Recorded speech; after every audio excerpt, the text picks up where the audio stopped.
Bienvenue dans vos conseils de libraire.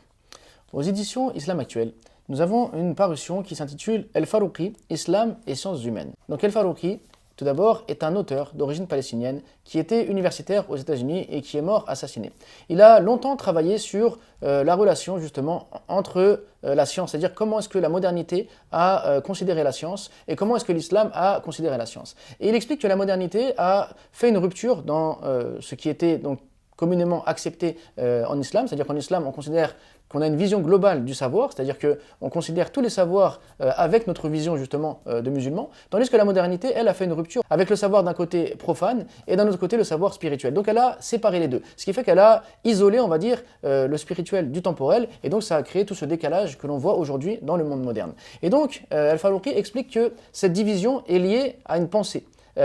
donc européenne, occidentale, qui vient du rationalisme et du matérialisme, et que cette pensée donc a voulu redéfinir la place de l'homme dans le monde, et donc a voulu avoir une vision complètement différente du savoir que celle qui était connue traditionnellement. Alors que l'islam, lui, propose d'avoir une vision cohérente des choses, c'est-à-dire on regarde le savoir, non pas parce qu'il serait profane ou religieux, mais on regarde le savoir avec notre vision à nous de musulmans. Et donc on englobe le savoir, on unifie le savoir dans cette vision que le tawhid nous donne. Et donc il explique que pour avoir une vision cohérente du monde, il faut justement revenir au tawhid qui va nous permettre d'avoir une vision unifiée des savoirs et donc de pouvoir participer à la vie de ce monde en étant complètement équilibré dans nos questions qui sont temporelles et qui sont spirituelles et en ne mettant pas en opposition justement ce qui serait profane et ce qui serait